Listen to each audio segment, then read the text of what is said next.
Salut, c'est Daphné, j'espère que tu vas bien. Aujourd'hui dans cette nouvelle vidéo, on va voir comment investir en bourse.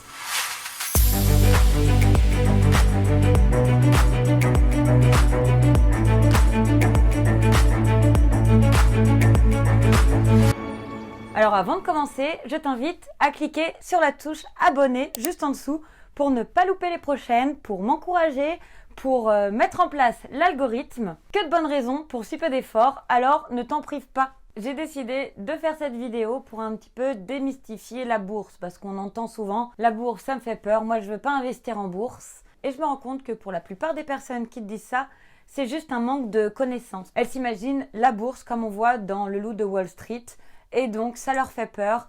Elles sont plus prudentes. Et la bourse, en fait, ça va autant pour les personnes qui sont dynamiques que pour des personnes plus équilibrées. Après, je ne dis pas à tout le monde de se mettre sur la bourse. Je ne dis pas à tout le monde, après cette vidéo, de venir investir en bourse. C'est juste pour donner des clés. Ceux qui hésitent comprennent les tenants et les aboutissants pour aider à faire leur choix. Et ceux qui sont vraiment réfractaires, et ben juste qu'ils sachent un petit peu de quoi il s'agit, même s'ils ne sautent pas le pas. En tout cas, après cette vidéo, j'espère que la notion de bourse sera plus claire, que tu veuilles investir ou non dedans.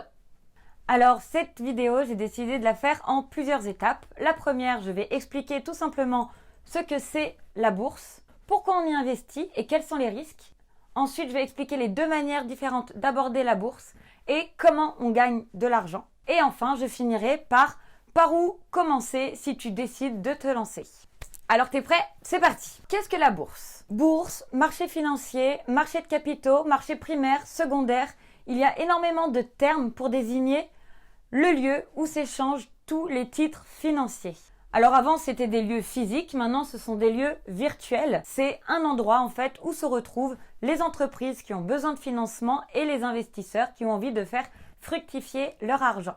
Son rôle, c'est donc de faciliter l'économie en regroupant l'offre et la demande. Sur les marchés, on retrouve les actions. En fait, ce sont des entreprises qui ont besoin de financement, qui vont vendre des actions à des investisseurs. Une action correspond à une part de la société. L'investisseur qui a l'action, du coup, a des droits au prorata du nombre d'actions qu'il a. Il va avoir le droit au vote, le droit à l'information et le droit aux dividendes. Et il y a aussi les obligations. Les obligations, ce sont des dettes d'État ou d'entreprise. Tu vas prêter en tant qu'investisseur de l'argent à une entreprise ou un État, comme le ferait une banque. Et en échange, l'État ou l'entreprise te rembourse le capital que tu lui as passé, plus les intérêts. On dit qu'une obligation, c'est une dette que l'entreprise ou l'État va avoir envers toi. Ensuite, deuxième point, pourquoi ceux qui investissent en bourse investissent-ils en bourse? La première raison, c'est pour faire fructifier son argent. Mais sans boursicoter. On verra après ce que ça signifie. Là, je parle en termes d'investissement, c'est-à-dire une stratégie sur le long terme. La deuxième raison, c'est pour ne pas perdre de l'argent. Tu as déjà entendu parler de l'inflation, c'est une augmentation des prix sur une période donnée. Ce qui veut dire qu'avec la même somme d'argent, tu achèteras plus de choses aujourd'hui que plus tard. L'inflation en 2021 est de 1,5%. Ça veut dire qu'avec le temps, tu perds de l'argent. Et tu auras beau le placer sur ton livret A, rémunéré à 0,5%, il ne compensera pas l'inflation. Le but, à travers la bourse, sera d'aller chercher des rendements supérieurs à l'inflation, dans le simple but de ne pas perdre d'argent. La troisième raison, c'est la diversification. C'est le mot magique de l'investissement. En allant chercher dans des domaines différents, des différents secteurs d'activité ou différentes zones géographiques, on va tout simplement diluer le risque. Et une autre raison d'investir en bourse, quand on le fait sur le long terme, c'est cet aspect passif. Tu as juste à attendre que le cours se fasse. Tu auras moins d'actions à réaliser que pour un investissement locatif, par exemple.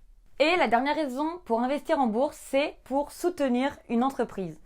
Alors, on sait que ce n'est pas la priorité une quand on investit en bourse, mais c'est une conséquence agréable de tes investissements si tu décides d'investir de manière responsable et de soutenir des entreprises avec des impacts positifs sur l'écologie et sur les problématiques sociales. Voilà les raisons pour investir en bourse. Mais quels sont les risques? Beaucoup de personnes ont tendance à penser que la bourse est trop risquée, ce qui peut être le cas quand elle est mal utilisée.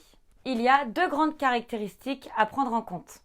La première, c'est la volatilité. La volatilité, c'est l'évolution des prix sur une période donnée. Elle peut être en hausse ou en baisse. Et le risque de volatilité, c'est de te retrouver à vendre un investissement en période de baisse. Il existe aussi un risque pur et simple de perte en capital. Si tu achètes une action et le cours de l'entreprise chute sans jamais se relever, ou simplement qu'elle fait faillite, alors là, tu risques de perdre ton investissement. Alors si tu débutes, tu as tout intérêt à privilégier des placements diversifiés et sur le long terme, comme des ETF ou des fonds de placement. J'explique ces notions après. Là maintenant, je vais te parler des deux manières d'aborder la bourse. La spéculation, c'est un pari sur l'évolution du marché. Tu vas prendre des risques avec tes placements pour obtenir des gains à court terme bien supérieurs à la moyenne. Ça demande d'être actif. Cette pratique nécessite beaucoup de temps, mais aussi des compétences pour finalement un résultat incertain. Et ensuite, l'investissement. C'est aussi miser sur l'évolution du marché, mais la grosse différence, c'est que le gain se fait sur le long terme. Tu places ton argent et tu attends. La seule vertu ici, c'est la patience. On ne le dira jamais assez, mais la bourse ne doit pas constituer la majeure partie de ta stratégie. Il faut diversifier. Et ne place en bourse que l'argent que tu es prêt à perdre. Alors maintenant que tu sais comment on investit et quels sont les risques, je vais te dire comment gagner de l'argent en bourse. Il y a deux manières principales, ce sont les plus-values et les dividendes. La plus-value, ça va être la différence entre le prix d'achat et le prix de vente de ton titre financier, comme une action en bourse. Et les dividendes, c'est une forme de revenu versé par l'entreprise à ses actionnaires. Tu recevras périodiquement, annuellement ou trimestriellement, une somme d'argent proportionnelle au nombre d'actions que tu as. Alors maintenant que tu sais tout ça, tu te dis « Ok, très bien, mais je vais où ?» La première chose à connaître pour commencer en bourse, c'est de connaître les différents types de comptes. On les appelle aussi les enveloppes fiscales. Là, je vais te les présenter succinctement. Ils feront chacun l'objet d'une autre vidéo. La première enveloppe fiscale que l'on retrouve, c'est le PEA, le plan d'épargne action. C'est une enveloppe fiscale dédiée à l'investissement en bourse. Il permet d'investir dans des actions de nombreuses entreprises, mais seulement françaises ou européennes. L'argent placé est bloqué pendant 5 ans, mais au terme de ces 5 ans, tu as des avantages fiscaux très intéressants. La deuxième enveloppe fiscale, c'est le compte titre. Il permet d'acheter des actions et d'investir en bourse et il n'a pas de restrictions géographiques. Cependant, il ne bénéficie pas des avantages fiscaux du PEA. Et enfin, la troisième enveloppe fiscale, et non des moindres, l'assurance vie. Il s'agit d'un produit d'épargne particulièrement avantageux, surtout en termes de fiscalité, mais aussi en succession. Mais ça, je pourrais l'expliquer quand j'aborderai l'assurance vie dans une prochaine vidéo. Là, on va en rester à notre enveloppe fiscale pour investir en bourse. Et je dirais juste que, contrairement aux idées reçues, l'argent n'est pas bloqué pendant 8 ans. C'est juste la fiscalité qui est avantageuse au bout de 8 ans. C'est pour ça qu'il est très important de prendre date. De juste ouvrir l'assurance vie, même si tu ne mets rien dedans. Et si tu décides dans 5 ans de commencer à faire des virements dessus, eh bien tu auras gagné 5 ans d'âge de l'assurance vie. Ensuite, quand tu as choisi ton enveloppe fiscale, PEA, compte titre ou assurance vie, il faut que tu choisisses ce que tu vas mettre dedans. Alors tu peux choisir d'investir dans des actions en direct, directement auprès des entreprises, mais là, comme on a vu, le risque de capital peut être gros, puisque ton action et ton capital va dépendre que d'une entreprise. Alors si elle fait faillite ou si son capital baisse, ton action baisse aussi. Il y a d'autres manières d'investir et notamment à travers les fonds d'investissement. Alors voilà, OPCVM, FCP, SICAV, tu en as peut-être déjà entendu parler. Alors au lieu de construire toi-même ta stratégie d'investissement, tu vas la confier à des professionnels qui vont t'orienter vers un fonds, une sorte de panier, avec plein d'obligations et plein d'actions correspondant à ton profil d'épargnant. Que tu sois dynamique, prudent, équilibré pour que tu t'y retrouves. Je vais bientôt faire une vidéo sur le couple rendement-risque où j'explique ces notions de profil épargnant et avec une corrélation entre risque et rendement. Alors l'avantage de ces fonds d'investissement, c'est une meilleure diversification et les décisions sont prises par des professionnels. Le point négatif, c'est que les frais seront plus élevés pour rémunérer ces professionnels. Et la troisième catégorie, ce sont les ETF.